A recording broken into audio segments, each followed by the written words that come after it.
All right, let's get to it. Okay guys, step 2 of the process here for the bar stool project. Last class you guys went to the miter saw and we cut all of our stock out to rough length.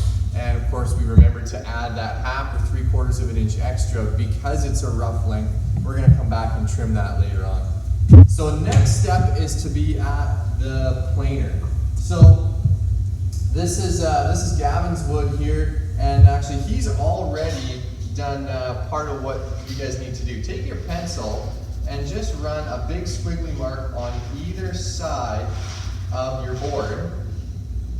That's going to let us know as we go through the planer if the planer has actually dressed that surface and touched it or not, or if it's just been slightly thin and passed through without touching it. You're still going to see that mark on there. Okay, so you're going to do that to all of your pieces. Next, we're going to set this planer up for its first pass. Okay, I'm not going to talk a whole lot about the safety of this because you guys have already seen the safety video as far as the do's and don'ts of the planer. But just as far as setting it up, you're going to measure the thickness of your board, and in this case here we're 7/8 of an inch. And actually, because of the stock we're using, they're pretty much all right around there, give or take, you know, a 32nd or a very small amount. So on the side of the planer now with this hand wheel, I'm going to roll this thing down.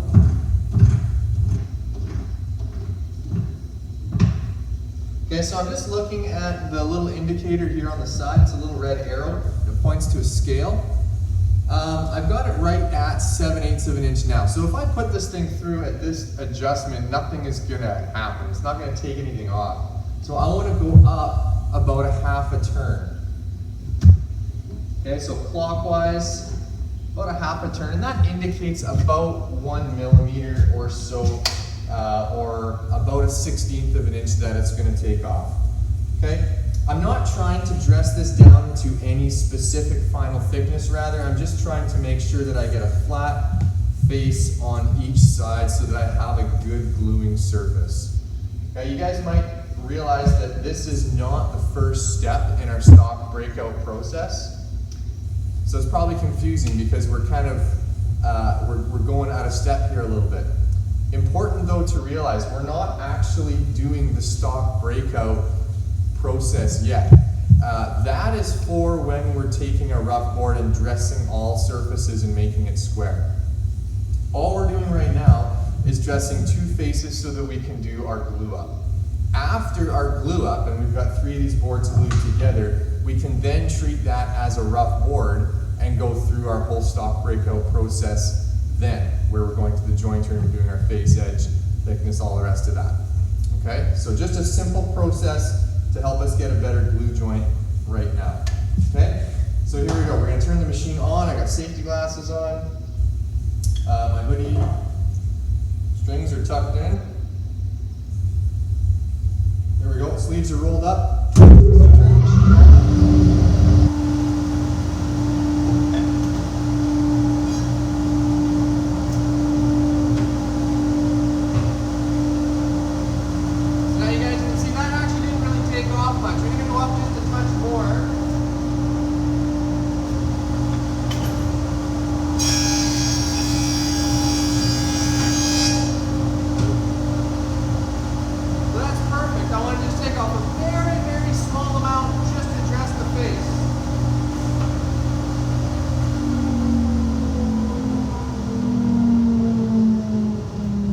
Now I'm going to do the same thing with all of these boards, or Gavin is rather. He's going to come here and he's going to run all of these boards through on one face until he has each board with a nice clean face. And you should be able to do that without adjusting the hand wheel there anymore. Once they're all like this, we're going to flip them over. We're going to adjust the wheel another 1/3 of a turn or so.